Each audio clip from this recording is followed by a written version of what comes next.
welcome back, everybody. We are here today in our last episode. So sad, but our last episode together in our journey on the mindful roadmap from graduation to that ultimate first day as a CF. And we are excited because today we're going to deep dive into that ultimate first day. And we're talking with SLP Marie Muratala, known on Instagram as Thanks Morris. Welcome to the series, Marie. I'm so excited to have you here. Thank you, Stephanie. I'm so excited to be here and kind of bookend this series that you've done with talking about the ultimate first day. I'm really stoked.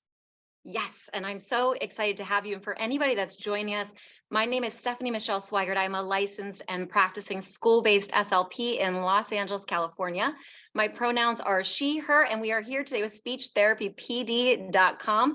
And I'm going to let Marie tell you all about what she's getting into. Where are you right now? I think you're in California. I am. I'm in Southern California, just outside of LA. I'm in the Inland Empire in San Bernardino County. So I work in the schools out here in a public school district, and I am primarily a preschool speech pathologist. I'm very fortunate that my district has a wonderful inclusion-based preschool program that I've been working with for the last 5 years. Before that, I was in just on the elementary side of things. So I have some experience there as well. Love it. Love that. Well, thank you so much. I know we have just a short amount of time together and you have a wealth of information to share just in general and all that you're doing in the field of speech path. And we'll touch on some of that at the end, but let's kind of dive right in and hear some of what you have to share about that ultimate first day for all of our listeners. Definitely. I know that from that time between, graduating and being super excited as you should be and celebrating yourself and all of that just big accomplishment of getting through the graduate school process. You now have this time period. Maybe it's a short one, maybe it's a long one. For me, it was a couple months before I started my job in the fall of 2017 as a school-based SLP. So I had that summer break. Where I could just, be a little bit nervous about going into the schools. And it took a lot of just, a lot of self-talk. And I was definitely anxious going in, wanted to make sure, I had everything ready to go. And the truth of it was when I started that I didn't you may not have every single thing ready to go. But I want to make sure that future SLPs, CFs know that it's okay that you don't have all those boxes checked going into your first day, because you are going to have supports where you don't even realize you have them, which is something that is really cool, whether you're going into the schools, private practice, into the medical side of it. But I do want to make sure that you feel equipped, even from just attending this webinar, to have some things that you can put in place for yourself to kind of get your mindset right and to be feeling, just empowered to take on your first day or your first week or first month as a speech pathologist. Yes, I Um, love those words. Empower us and give us the mindsets.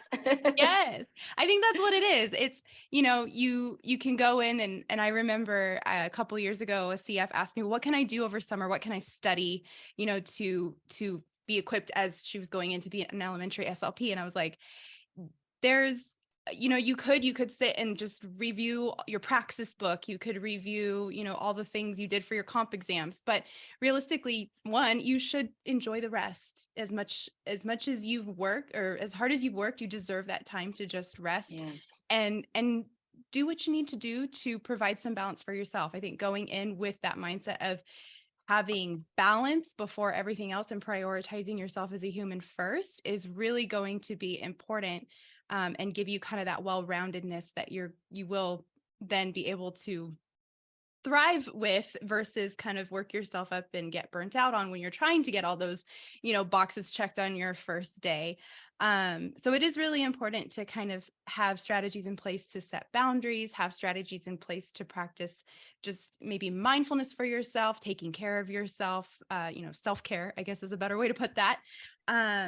But also to just trust that you are going to, when you do need help, you're going to have resources. So one of the things I always say is, if you do feel the need to really get a lot of things organized and squared away before that first day, because sometimes you don't know if you're going to be in the schools, you don't know where your speech room is going to be until you go in for that first day. That was the case for me. You don't always know what school sites you're going to be at. And I say sites because sometimes it's multiple sites. That was also the case for me my first year. And I didn't know until like the week before. So it wasn't like I could go in early and set up my space until my first contract day started. And it could be different for others, and that's awesome. But it did give me that opportunity to just wait and rest and be a little, practice some patience. It wasn't the easiest for me at that point in my career as an SLP. Now I can do it. But back then I was like really anxious to get in there. But if I could go back and tell myself one thing, it would be like, just wait, it's going to work out. But knowing, if you don't have all those things figured out before your first day, maybe just know what questions you would like to ask. That's one of the biggest things as a CF that I learned. It took me my whole CF to learn, was that it's okay to still be asking questions and to still be looking for and admitting when you might need help. So it kind of goes with my next point too, is, figure out what questions you have, whether it's setting up your caseload, whether it's scheduling your caseload, maybe it's more of those technical things. How do I work, the systems that you use for my paperwork or my billing? Maybe it's, where do I go? Where's my speech room? I mean, it could be any one of those things, but if it helps you make those lists, figure out what questions you have. And then once you're hired, there is either, whether it's whoever hired you, whoever your main point of contact is, you ask them, who can I ask my questions to? You're also, obviously a CF, so you have that supervisor. So that's where you want to maybe take those questions. Yes. But yeah, so if you feel that need to have that organization that will give you that peace of mind, that's where I would start, is just figure out where you want to ask or what you want to ask, and then who you can ask those questions to.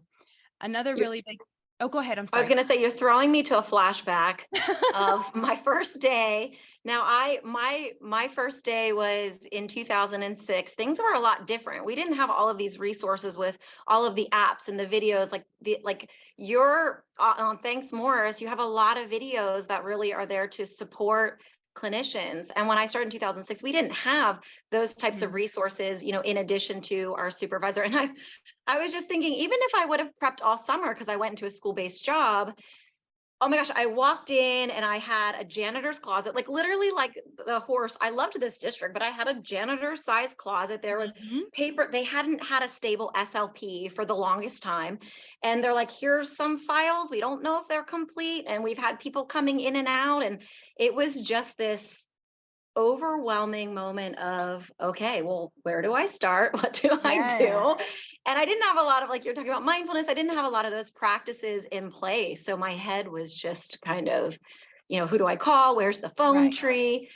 So I think even sometimes if we're completely prepared, we don't know the scenario that we're walking into. So that's why I really appreciate what you're saying about, just get yourself right, your self-care and how you take care of yourself and the things that you say to yourself, so that when these challenges do come, you have that inner armor. I Yeah. Oh, appreciate I that. like that. Inner armor. Yes. I love that. And that's really what it is. And and like you're saying, the beauty of kind of being a new SLP now, because even when I graduated, I didn't understand that there were Facebook groups. I didn't know about the Instagram side of speech therapy and all these amazing supportive speech pathologists that have so much to share. Mhm. And my next piece that I had a CF that I took on this last school year. And the first thing I did was like, okay, you have a lifeline. You have other SLPs, whether they are school district SLPs, or you just, go on Instagram and type in the hashtag speech therapy or speech language pathology. You're going to find all these amazing SLPs that you can DM. And most of us do just respond with so much support. There's obviously a lot of Facebook groups too, where you can get a lot of ideas. You can get a lot of technical questions answered. And so there's really just this whole other side of things now that provides that support. There is the flip side, especially when you're new, where that can get overwhelming too, Mhm. where you are getting so many. I remember my first year in the preschool program, because I felt like I was a new SLP all over again. I had amazing SLPs giving me all kinds. I mean, every week we would meet and they'd be like, here's more of this, here's more of that, and all these materials and all these ideas and things to prep. And I couldn't wrap my head around all of that. I just was like, I just need to see my kids. Like, that's all I can focus on right now. My caseload is growing. Yeah, you want me to prep, I got to laminate and cut all this. I don't think that's going to happen. And I had to be okay with not getting to all of that. And sometimes you have to set boundaries even there. But just knowing where you can go to get your answers is really helpful and important. And, I mean, like you said, I'm there for all my CFs, for all our new SLPs. There's so many of us that are just giving that support any way we can. So it's very helpful and beneficial. And it really makes me grateful for this community that we have. Love that. So if I were to kind of summarize some of this so far, it sounds like we're gonna get this right. Yeah, our self-care and checking in with ourselves, enjoying that time.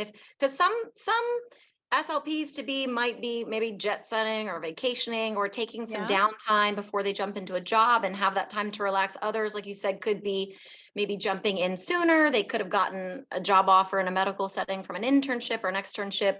So just kind of getting yourself right, learning those positive mantras, that self-care, knowing your resources, whether it's your supervisor, whether it's your the district or whoever, the organization that you're working with, whether it's Facebook or Instagram, and DMing. So these are some of the bullet points that I'm grabbing so far. Do I have that right? Yes. All right. Yes, These are great. Very Thank helpful. You. And one more thing too to touch on is, it's really important when we're talking about kind of getting that mindset piece is one thing that I always share in my coaching sessions, or when I've shared this on different YouTube videos when I talk about just kind of setting up your mindset successfully, is like thinking about these things. Cause yes, it's overwhelming just to be new, right? It can cause some stress or anxiety. And so some things that we can do that can kind of, in a way, maybe combat that, or just help us get more on, like, be present with where we're at, is one thing I mean, if you know me from Instagram, I'm going to go on the gratitude, I'll have that discussion, right? I'll talk about how important it is to be grateful for where you are. Be grateful that you made it, you graduated, you have a job, that you're getting ready for. And there's obviously so many different things you can list, and it can be a very personal list. So I won't go into too much detail there, but just doing that helps you stay grounded and present with where you are. And so going into something that might feel a little bit scary or just overwhelming, that really helps you kind of stay focused. You can focus on your why. Why are you here? What got you here? What was your inspiration to becoming a speech pathologist? But another thing that you can do too, that I try to do at the beginning of every school year, you have that last week of summer where you're like, oh, can I just have one more week or whatever? Oh, I mean, we know, because we enjoy our time off as much as we enjoy being with our students and the job itself. That break is really nice. And so I like to think about what I can be excited about. What excites me about this job? So as a new SLP, I would encourage you to think about, what you're excited about going into something. You may not know anything about the setting that you've, agreed to sign up for. You just knew you wanted to be in the schools, but you haven't worked for this school district or interned in there. You're just trying this out for the first time, or wherever it is that you're going to be. And so just thinking about all that you can bring there, what excites you, if you're going to work with young ones. My light. Sorry about that. The time, Sorry. The time you get to play with them, or if you're working with older kids, like what excites you about that population? What things are you going to try in speech therapy to encourage, the buy-in or the motivation and the engagement? Like what makes you feel like you're going to Disneyland, or it's going to be Christmas tomorrow? Like, what are those things? Because it really does help. I believe that, because when you foster up that positive energy, those good vibes, they flow through you and out into what you're doing and the people that you're talking to. Exactly. Yes. So I love that.